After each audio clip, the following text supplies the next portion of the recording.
All right. Hello, everyone, and welcome to our fantastic session today. I'm Angela Barranco, Executive Director of Climate Group North America. We've got an incredible lineup of speakers with us here today, so thank you for making the time. Powering Progress, Grid Innovation, AI, and the Next U.S. Energy Transition. At Climate Group North America, our focus is accelerating climate action by bringing leaders together across business, policy, and finance.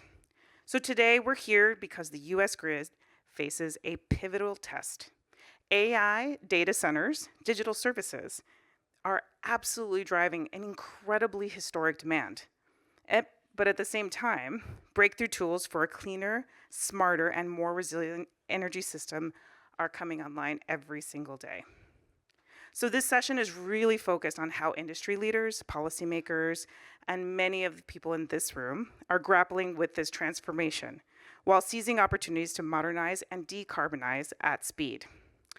First up, I'd like to welcome two companies on the front lines of infrastructure innovation, Equinix and Trane Technologies. And to guide this first conversation, please welcome Jeff Young, Environment and Sustainability Editor at Newsweek, with Chris and Holly from Trane. Thank you.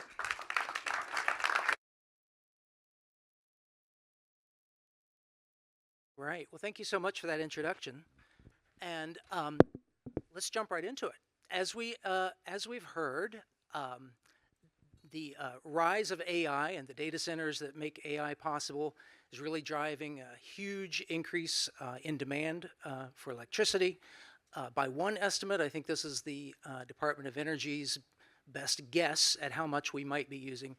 They're looking at data centers consuming up to 12% of all of the electricity that the United States produces within a few years. That's at the high end of their estimated range.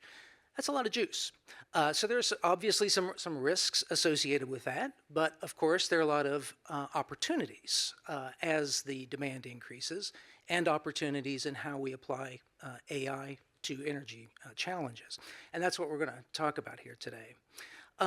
So from the perspective, the particular vantage points that you bring to this, from the world of data center development, from the world of building systems, I wonder what you think are the main risks, and what do you think are the big opportunities as we look at this increase in demand for power?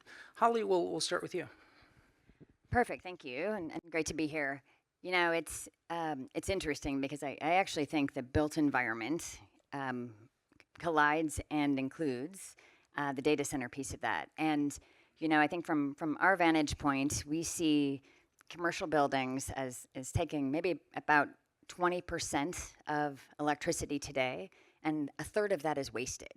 If you look at data centers, to Jeff's point, you know, it's taking an increasing amount of power, also 20% plus energy wasted. And you think about that wasted energy and the opportunity that presents for us in terms of being able to do something useful with that to give back to the ecosystem. And so it's something that we've been thinking about and talking about a lot in terms of energy circularity, and the idea of taking something that could be wasted to serve the community or to serve the ecosystem. And so we've got examples around the world and in multiple cases where we have building owners partnering with data centers, for instance. And so maybe a data center that's creating a lot of heat, using that heat for good.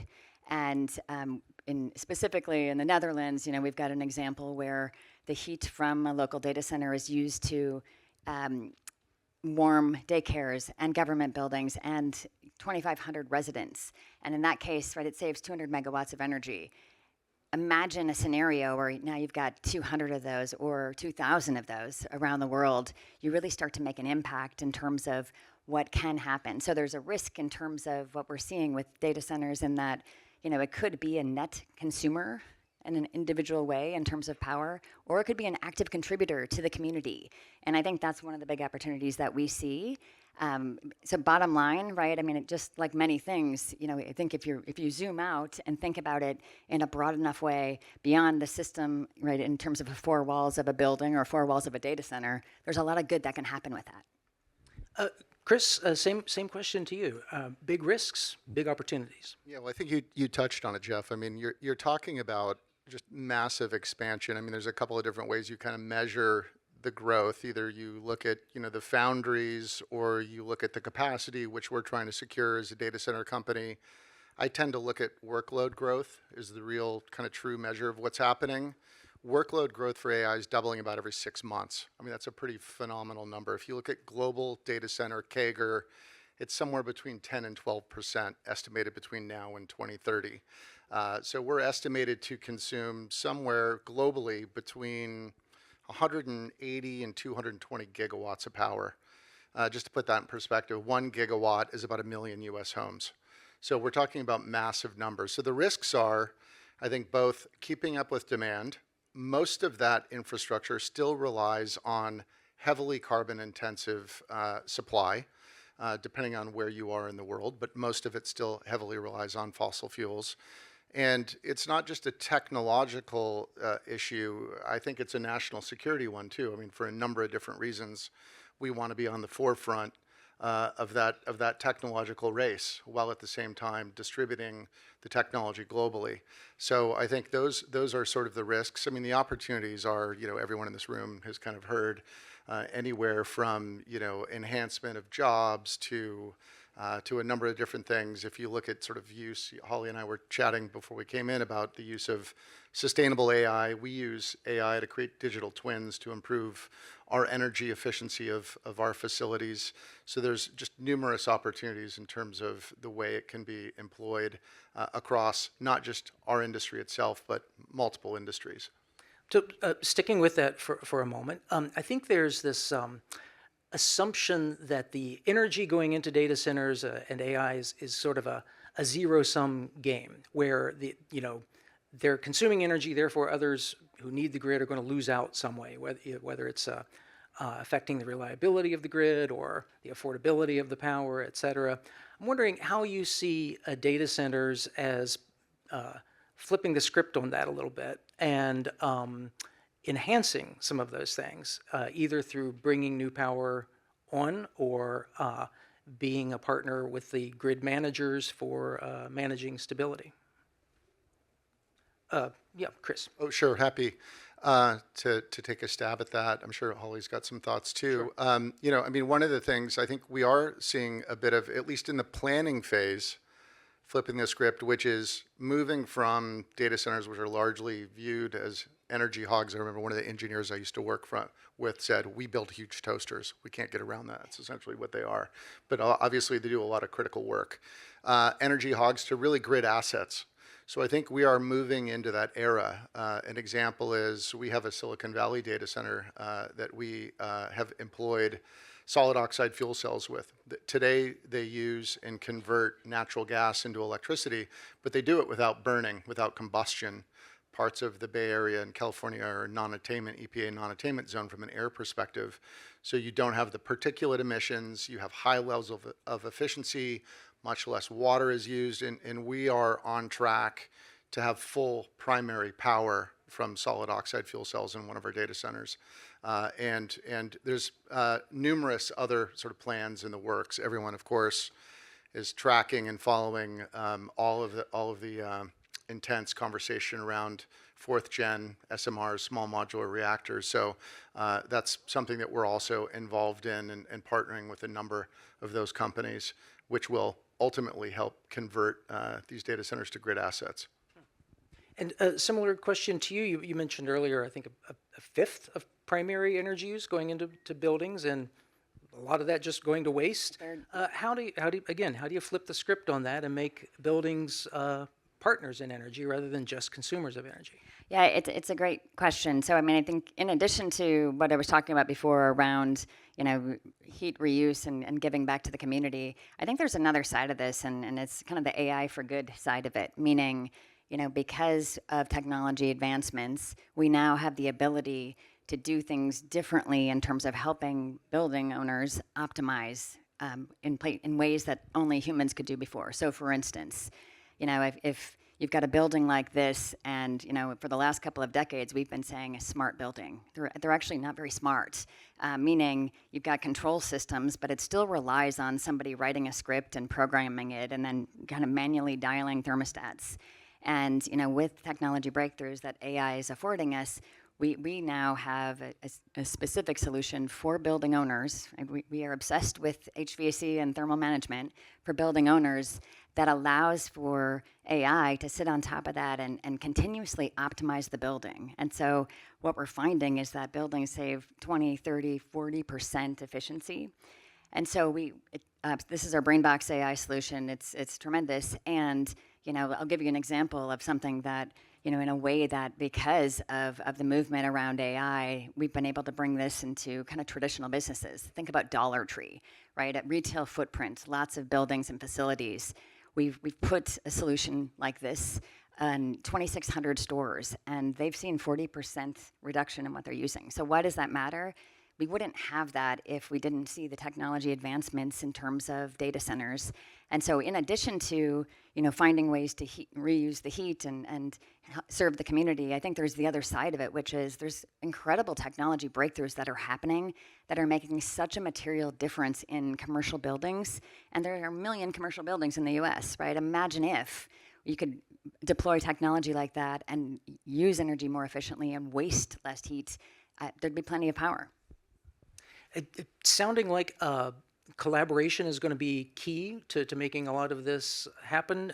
Talk to me a bit more about the kinds of collaboration, the kinds of partnerships that you each see either happening or need for in the sectors that you work in. What are the big opportunities for cross-sector collaboration? It might be with the utilities that are providing the power, with regulators, with tech providers, as you touched on there. Holly, we'll start with you on that. Sure, perfect. There's so many levels to this from our standpoint. I think, if I start first around public-private partnership, right? There's a lot of cities and municipalities or provinces that have had for quite some time, collaboration between educators, business owners, and politicians around economic development or job or skill building in the communities. And what we're seeing now is that expand to also include infrastructure. And hey, how do we both support growth and development around new technology companies coming in and AI, and just aging infrastructure? 75% of buildings in the US are more than 25 years old. And so we're seeing the scope of the collaboration change, and we need more of that, right? I mean, we see in other countries of the world more progressive solutions in terms of using the combination of data centers and the built environment in a way that net serves the community. I think from a utility standpoint, I think it's another piece, the return on investment of upgrading infrastructure, thermal infrastructure, stands on its own, right? And that said, there's this ROI of sustainability piece where you can make it pencil math-wise, but also have sustainability being a decision enhancer. And what I mean by that is there's no question that there's tailwinds when there's incentive, legislative incentive and or utility rebates.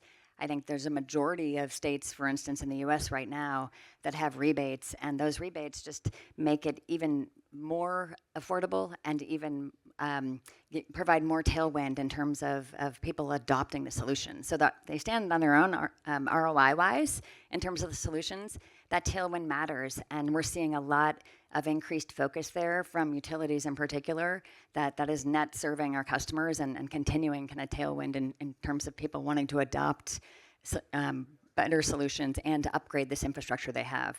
I think the last thing I would say about collaboration is really around skill development and the people development side. We know for sure that the technology exists today. We have the technology. It's more about scaling that, and that's the next generation skilled worker. And what that means today, right? It means community partnerships in terms of finding ways to get schools and trade schools and even society in general excited about the industry and excited about coming and scaling those solutions. I think tomorrow's version of that looks different, right? A skilled worker tomorrow is going to look different than a skilled worker today once you start using technology to augment that. So we see collaboration and partnership happening on a bunch of fronts. One, in terms of the energy solutions. I think two, in terms of rebates and incentive and tailwind. And I think the third is just general kind of skill and people development. A quick follow-up on that before we go to Chris on collaborations, but because you mentioned the workforce development thing, I'm wondering, do you see sustainability playing a role in, as you mentioned, getting people excited about the industry? Is there a factor there? Yeah, I mean, I would say absolutely. I mean, so I work for a company, Train Technologies, that it is literally the noble cause of our company, and I can tell you that the more we've doubled down on that in the last couple of decades, the easier it is to attract and keep talent. And the reality is that there is a lot of people generally that are looking for a mission-driven company in the noble cause, and I think that's been something that we've as we've declared our strategy here quite some time ago. It's something that we continue to benefit from, for sure. Interesting. So Chris, on the collaborations, and while we're at it, maybe we should talk a bit about the future first strategy at Equinix. But the role of collaborations and perhaps where there need to be more. Sure. I mean, we've talked about partnerships in this room and in our field for at least a couple of decades now, and the importance of those. I do think we need to think about how do we increase the effectiveness and increase maybe the stakeholders at the table as part of our partnerships. I'm thrilled to see Senator Whitehouse and State Senator McGuire here. We're going to be spending time on the Hill, provided the government stays open the next couple of weeks. We'll be out there talking to a number of staffers next week, and I think increasingly policy and lawmakers are playing a really important role in this work because they do care about what's happening. I mentioned national security earlier, and I think the appetite is tremendous too for the technology. So I'm really sort of thrilled to see that. An example of a technology collaboration is actually Holly's company, Train, and Equinix partner. She had mentioned it's a good tee up around the waste heat. I think that's a really great use of the circularity principles. For those of you that watched last summer's Olympics in Paris, actually Train helps us to recover waste heat, and we heated the aquatic swimming center there in Paris, and as well as several thousand homes there in Paris. So we do that in a number of locations where district heating exists. So obviously that needs to exist. But so I think increasingly sophisticated networks will need to be developed. So partnering with government, partnering with utility providers, technology providers, and innovators around things like new energy technology is going to be a really important element to maintaining sustainable growth associated with our industry. I mean, Future First is really the branding of our sustainability program. We've got aggressive 100% renewable energy target. We're at 96% today. We do that through market-based accounting today is how that's done. But and I think it's been great to watch the evolution, particularly in the EU, which we often, as Americans, look toward. They've evolved the EU taxonomy to include responsible nuclear as part of sustainable energy production. So I think that's an important evolution. Well, we've covered some ground here. So by way of summarizing, if we get this right, okay, if we use AI in the sorts of manner, the ways that you were just describing to make buildings smarter, increase efficiency, et cetera, if we get the energy mix for data centers right and make them good partners with grid management, what might the future look like in that scenario? Trying to look on the bright side here. What might this look like if we get it right? And Holly, we'll start with you. Sure. I mean, I think it means that the grid in general is more available, it's affordable, it's resilient, and the underpinnings of that mean that communities are working together to use free energy, right? To heat where you need it, to cool where you need it, and that is very possible. So I think there's a technology infrastructure that underpins that. I think there's a collaboration piece, and then I think there's a workforce piece. But honestly, I think it's a pretty simple formula. if each of us only solve what's in the four walls of our businesses, I don't think we're going to get far enough. I think that formula depends on a different kind of collaboration because these are different times solving bigger problems. Chris, not that we have a crystal ball, but what might things look like if we do this right? Yeah, I tend to often be sort of cautiously optimistic when it comes to our field. I mean, I think we've got a lot of challenges ahead of us. So we need to solve for an antiquated grid in places like the United States. You know, we need to solve for energy transition in Europe. You've got geographic constraints in places like Singapore. So I think it's not going to be a one size fits all. I think as sustainability professionals, we often look for the silver bullet. So I think if we get it right, it's going to be a portfolio of solutions and technologies. It's not going to be one type of energy. It's going to be all of the above. It's going to be natural gas where you're transitioning. It's going to be hopefully in 5 to 7 years, maybe fourth gen SMRs, hydrogen, we hope, becomes a reality. And maybe on the demand side, quantum computing begins to take stepwise improvements in the type of computing that can be done when it comes to machine learning and some aspects of AI. So that's I think a bright future as I see it. And we have just a few seconds left, so kind of unfair for me to throw this very loaded question your way. But in just a few seconds that we have remaining, how would you really define responsible AI deployment in the sector that you work in? What does it look like? I think there's a balance here, right? Responsible deployment, the upside of that, which is where do you use technology to do things that people alone can't do? So how do we augment work to materially change the way businesses are run? There's a piece there, of course, around sort of the ethical piece and cybersecurity and all of the things that wrap around that we're all talking about as companies and as organizations. But honestly, I think the biggest component of this is really just trying to find ways that we can use this tremendous technology that we're all experiencing, that we're watching, that we read headlines about in terms of power and all of the downside, in ways to net improve in ways that people alone can't. Great. And Chris, the last word, a brief one. Sure. Well, I would say, ethical AI is going to be a big issue, and I'll leave it to people much smarter than I am to solve that.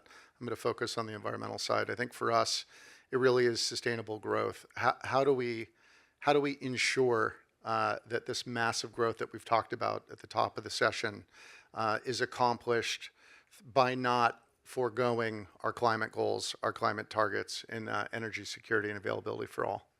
Well, thank you so much. And a hand for our panelists, please.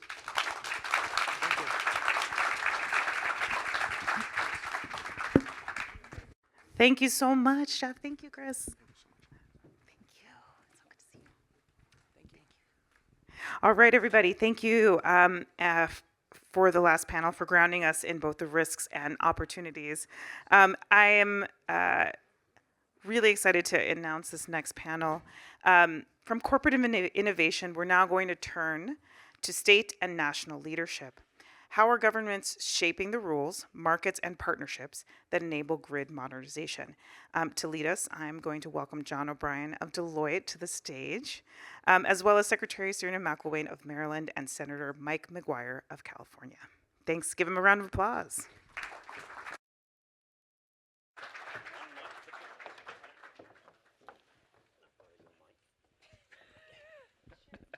Thank you. Thank you, Angela, and really great to be here, and welcome to a nice full house. So we're going to talk about energy transition. So the last panel is the perfect feed-in for this. There's lots of challenges there. And over the last year, Deloitte and the Climate Group have been working on the Energy Transition Action Programme to work out some ways that we could actually step change energy transition for the US market. And thinking about all that extra load and thinking about all of those transforming technologies, as we heard in the last session. We've worked with lots of public and private sector participants, Secretary McElwain being one of those.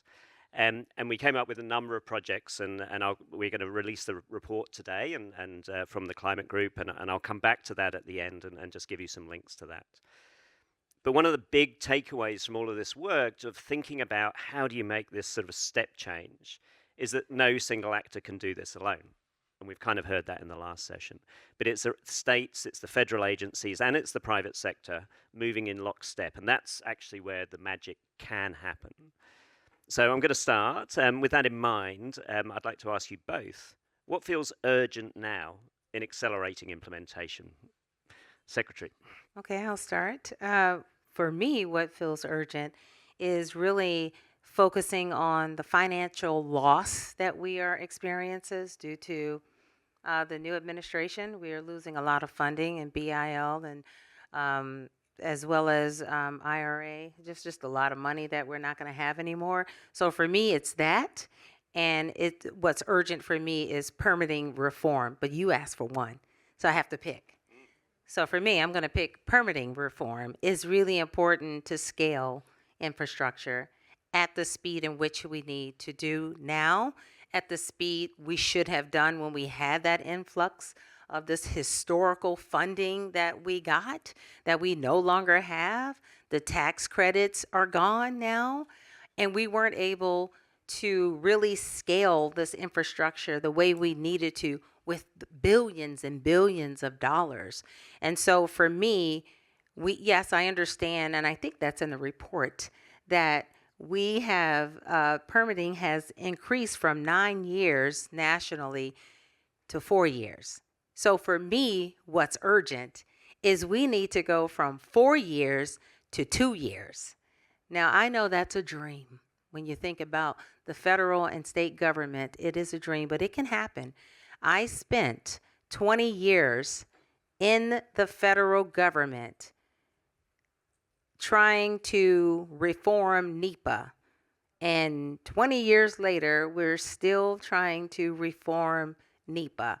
I understand there has been some improvements lately with NEPA reform, but that is one of those areas. And our state, I am a regulator in Maryland, so our permitting process needs to be reformed too, and we are doing it. But NEPA is one that, from what I hear from industry, was really an area that prevented the kind of scale and speed that we need. And so for right now, since we don't have that funding anymore, we need to focus on permitting reform ASAP. Excellent, and we'll come back to that in a minute.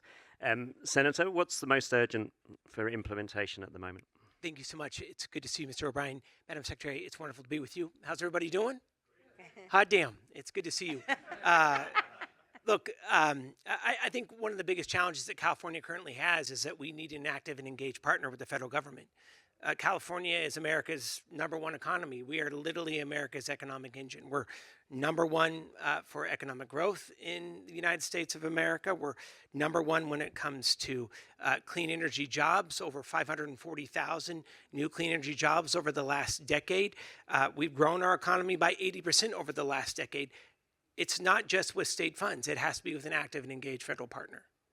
And just in the last 8 months, we've had $4 billion taken away from the state of California. $1 billion alone from 2 ports for offshore wind development. That has a direct negative impact to our economy. There is a reason why we are seeing job numbers lag in the state of California. By the way, we are the canary in the coal mine for the rest of this nation. Mark my word. We are the canary in the coal mine. Things are slowing down in this country, and it's going to get worse. Infrastructure funds have dried up. Green energy and renewable funds have dried up. And once the Medicaid cuts hit, mark my word, you're going to see rural hospitals and federally qualified health centers and rural health centers across this nation shut down. That's not going to just be an impact on patient care. That's going to be a huge impact on our economy and jobs. No matter if you're a Republican or a Democrat, you want to be able to send your kids to a good school. You want to have access to health care. You want to have access to good jobs and afford a damn home in the community that you live in. Right now, this economy is not working for very, very many. It's working for the wealthy few. So here's where I think we need to focus, and it's just not on one. Number one, we need to be able to get that federal partner re-engaged. I don't think that's going to happen, especially for California. I get it. I keep hearing in the halls of Washington, ABC, anybody but California. In Maryland. In Maryland. And by the way, we're on the list too. That's what I was saying. But this is, if you think about it, step back for a second. I don't care what your politics are, but think about this for a second. It is vindictive and it's short-sighted. We're shooting ourselves in the foot. If you take a look at the economic power that the state of California has, with our research arm, with our University of California, #1 in the world, our healthcare arm, University of California, #1 in the country. You take a look at our economy right now, #1 by far, 60% larger than the next economy in the United States of America, and that's the state of Texas.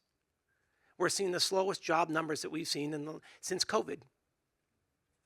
And we're seeing that now spread across the West. It's going to spread throughout the central part of this nation and the economy. We are in trouble right now, and we need to put our partisan politics aside and focus on results. And where results are, and I know I'm biased, as I'm leader of the Senate in California, if you invest in California, you're going to get a damn good return on your buck.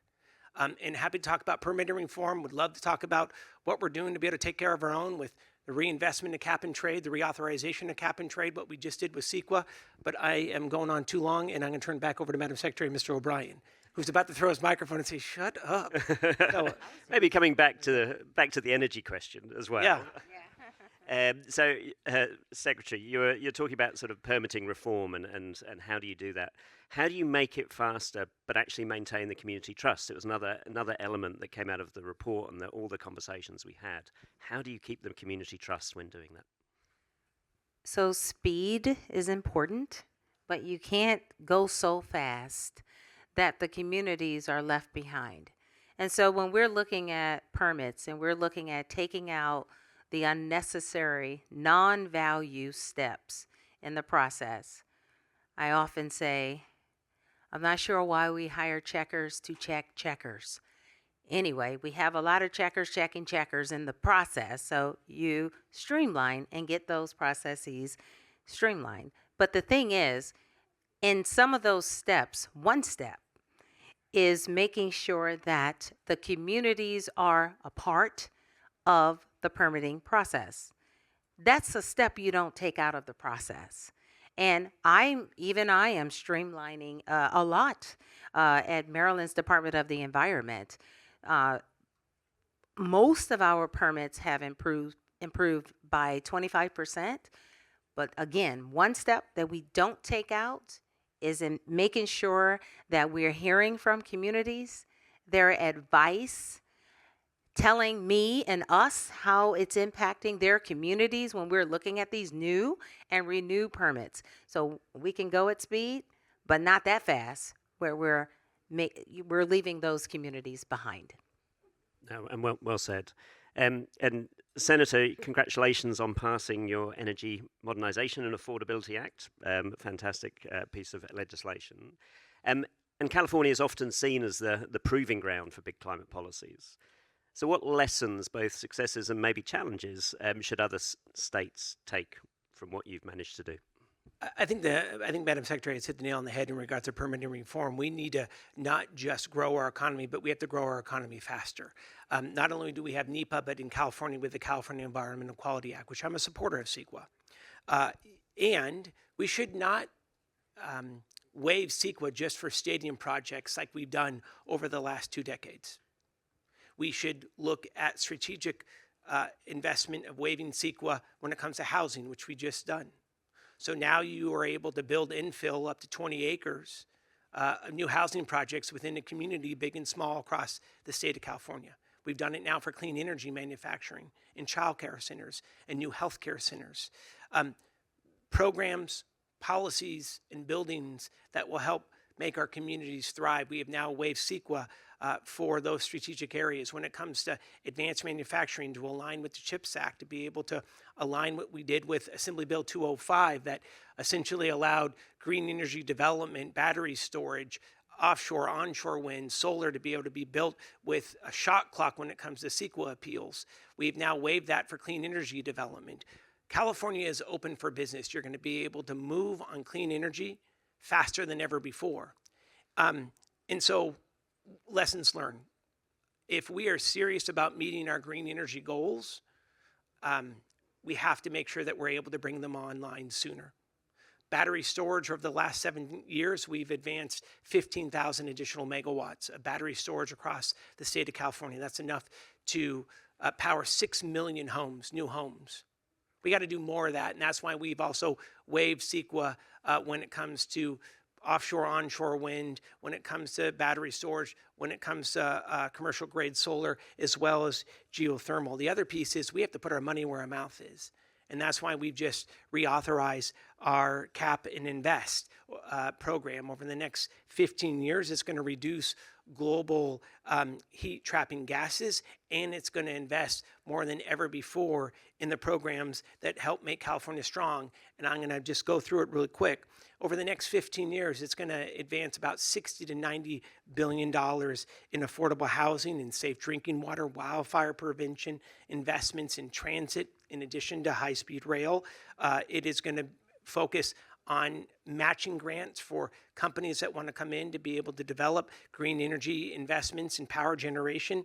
And we're going to set aside $250 million a year for communities that have high pollutants, bad air quality, groundwater pollutants and or soil pollutants to help clean them up. We also are going to create the first Bureau of Environmental Justice within within our own Department of Justice to be able to go after polluters that aren't doing the right thing in communities. I say all this is we have to focus on speed. We have to focus on targeted investments. We have to put our money where our mouth is. And the last piece I'll just say is if Democrats, and I know this is not partisan, and I represent a district, I represent 7 counties from the Golden Gate Bridge to the Oregon border. 4 voted for Kamala Harris, 3 voted for Donald Trump.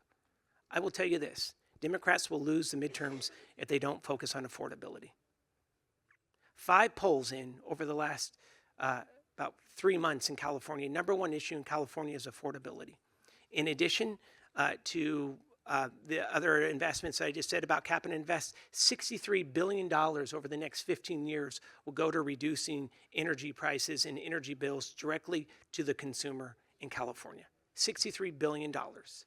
So the state of California, other states need to continue to step up when this federal government continues to retract. We have to take care of our own, and that's the only way we're going to survive over these next 3 years, which will seem like 10. One of the As every Republican here walks out, I apologize, and we want you back, please. one of the program conclusions of that we did over the last 12 months was that to make things work, it has to be community first, going back to the permitting side of things. And we also talked about urgency and innovation and partnership and how do you actually sort of crack some of these things. So for both of you, last question. So looking ahead 3 to 5 years, what measure of success will you be watching for in Maryland, in California, nationally, to know that we are heading in the right path? How many clean and renewable projects are in the ground? We've been talking about this forever. We've had panels like this too, and we've talked about what we need to do. And the thing is, I think we all need to it's the measure of success. Where are we now? Right? Where are we now? In 2 years, 3 years, 5 years, I will be looking at how many more projects have we put in the ground. Simple. Yeah, follow the numbers. So let's take a look at Cap and Invest and what we've seen over the last 10 years. So over the last 10 years, Cap and Invest has created 30,000 new green jobs in California, 20,000 additional housing units, 420,000 rebates for electric vehicles across the state of California. A third of all vehicles now on the road in California are EVs. I will tell you, it's going to now decrease because of the federal subsidies going away. We're looking at putting our own subsidy of about $7,500 back on the table to help continue to move our generation. So I think it's follow the numbers. We've seen what Cap and Invest can do. We firmly believe it's going to help us here in the next 15 years to come. The other piece is take a look at the business climate. California is #1 for artificial intelligence. 35 of the 50 largest AI companies in the world call California home. #1 for ag, #1 for new business starts, #1 for venture capital investment, #1 for new small business starts as well. Proof is in the pudding. And look, California has a lot of challenges. I'll be the first to say it. We have an affordability crisis. We have to focus on building new housing. We have to bring electricity costs down. We have to focus on bringing folks off the streets who are homeless into shelter and getting them treatment. And we also have a lot going. But what I'm deeply concerned about, and again, I represent a purple area in California, and we have to work with all sides. But this country is in real trouble if we continue to go down the road that we're going right now. We are literally in a vengeance tour. Just because we are a Democrat or Republican doesn't mean that we're bad people. And what I really am worried about for my 4.5-year-old is that we've forgotten that we're Americans first.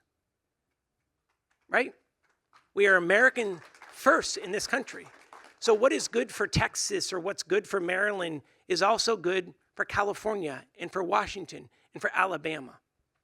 And what I am really hoping in this time that we're in right now is it gives us perspective. So follow the numbers in California. I think that we're going to continue to punch above our weight. But I think that we also need to come together and not just talk about individual states and what we can do, but we need to start talking about what we can do as a nation. And this is not hyperbole, but it's the honest to God truth. And so that's, Mr. O'Brien, I would hope to leave with is we can do so much better as a country if we focus less on states, more on what we can do as a nation and invest in all, no matter what the politics may be. And a great way to finish off. Before I thank the panel, I just want to, we're just going to flick up a QR code, please. So the report is available on the Climate Group website. You can sign up there to get some more information. There's a webinar in a few weeks that we'll kind of dive into and see if you want to get involved in some of those projects and actually delivering them to demonstrate how we can accelerate energy transition across the country for the whole country. So please join me in thanking the panel.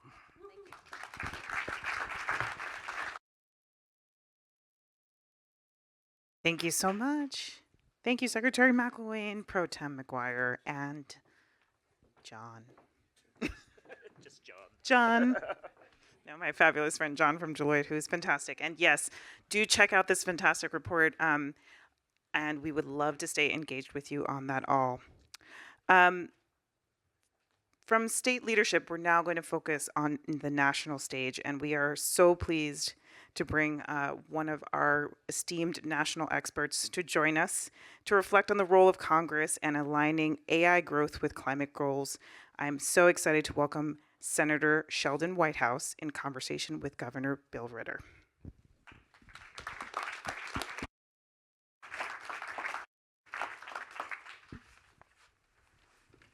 And our imaginary guest? Yes. Well, thank you. Thanks for joining us, Senator Whitehouse. Thank You you. and I have known each other a very, very time. long time.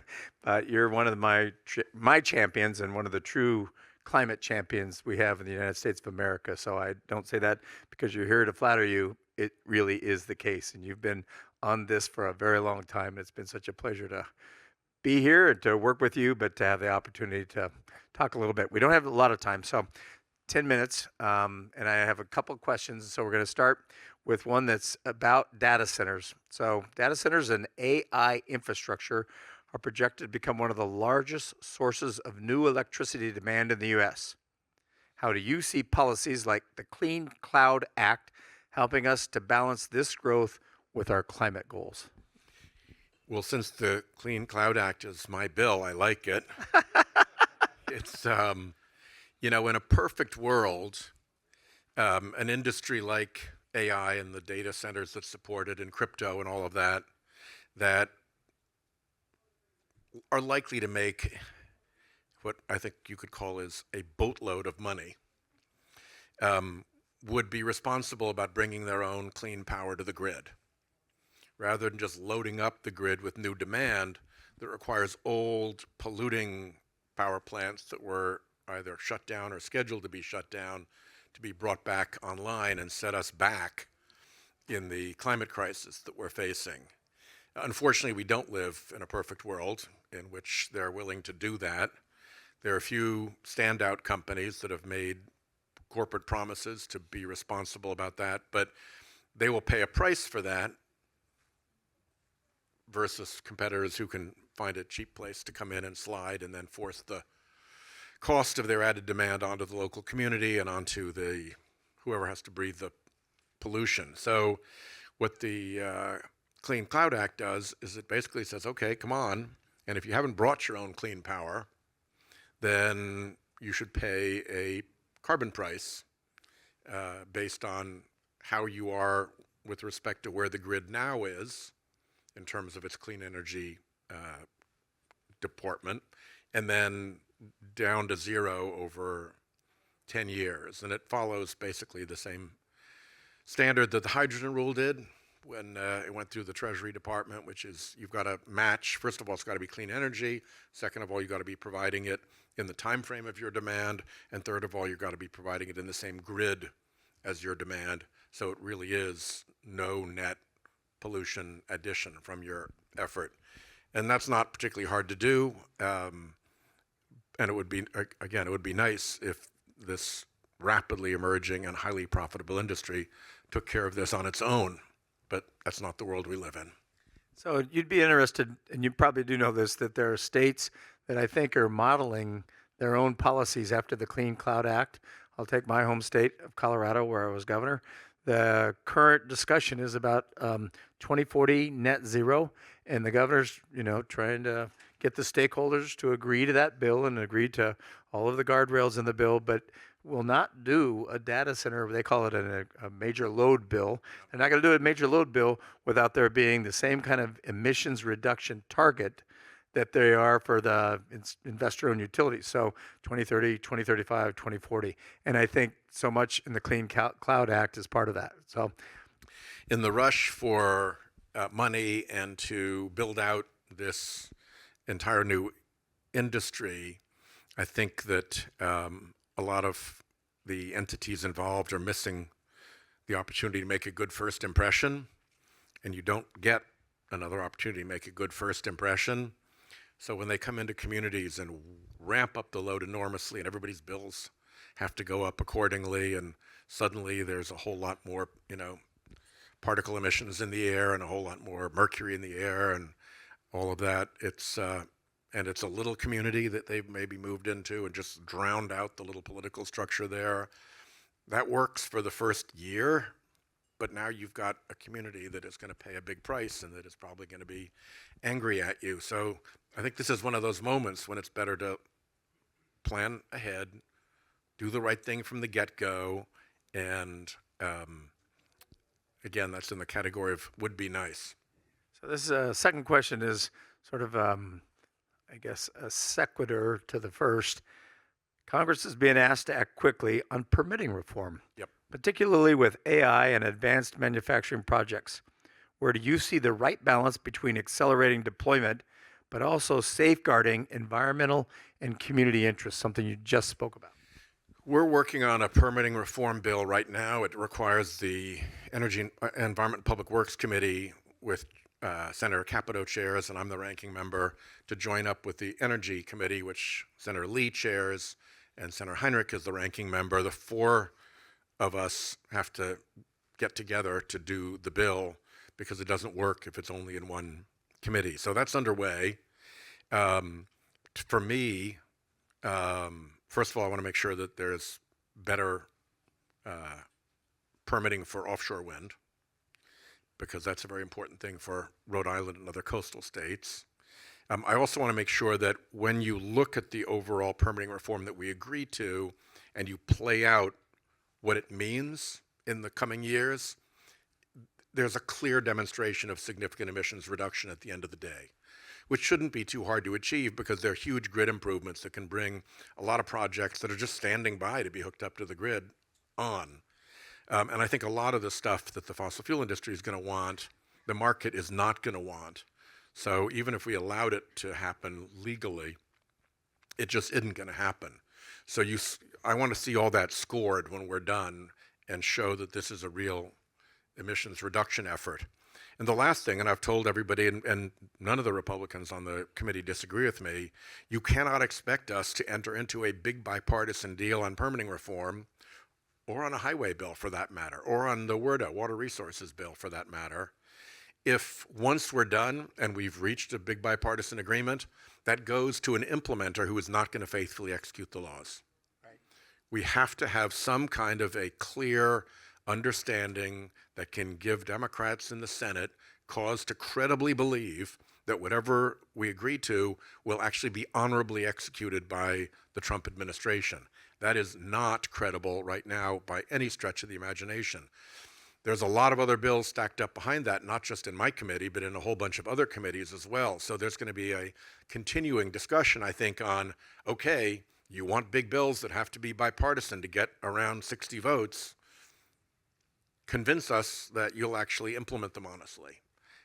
So it's interesting because Senator Heinrich from New Mexico, Senator Barrasso from Wyoming, they're both from Western states, and both those Western states have significant public lands. And so one of the interesting parts of this is to balance the need to utilize public lands for added transmission, and at the same time keep it in place environmental safeguards. I think balance has characterized at least my sense of how you've approached climate, clean energy, and if you can bring that same balance to permitting reform, I think you'll have a lot of champions to say, yeah, you need to get this done because our emissions targets are 10 or 15 years away, and we can't do it without some permitting reform involving transmission. It makes no sense to have so many millions of kilowatt hours waiting out there ready to be deployed, and they just can't get the hookups to the grid. The grid isn't capable of taking it. Makes no sense not to have smart metering in homes so that people can take more advantage of time considerations. And there's a huge smart play here that helps everyone, and our target is to get there. And great economic opportunity to do it and do it the right way. A lot of building of a lot of stuff if we get this right. And lower costs for people. One of the sort of secrets that I think we have to face is that what this administration is doing with energy policy is dramatically driving up costs for people at home. They'll see it in their electric bill, so they might blame the electric utility, but the cause will have been pulling clean energy off the grid or reducing the clean energy footprint on the grid, which requires polluting plants to go further and further up the stack to provide the load that's needed. And as they go up, up goes cost, and everybody's going to pay the price for that, setting aside the pollution price. So interestingly, there are states that have emissions reduction baked in specifically for their utilities. They've done energy resource planning around that, and they took into consideration the investment tax credit, the production tax credit. Those things go away. They still have to have the emission reductions cost, and they're going to see customer rates increase sometimes 30, 35% because that tax credit went away. So that's sort of a finer It's going to point. be pretty dramatic, and you heard it from a Western governor as well as a Northeastern coastal guy. So great to see you, Senator. Thank Thank you you, again. Bill. Wonderful to be with you. Thank you all so much.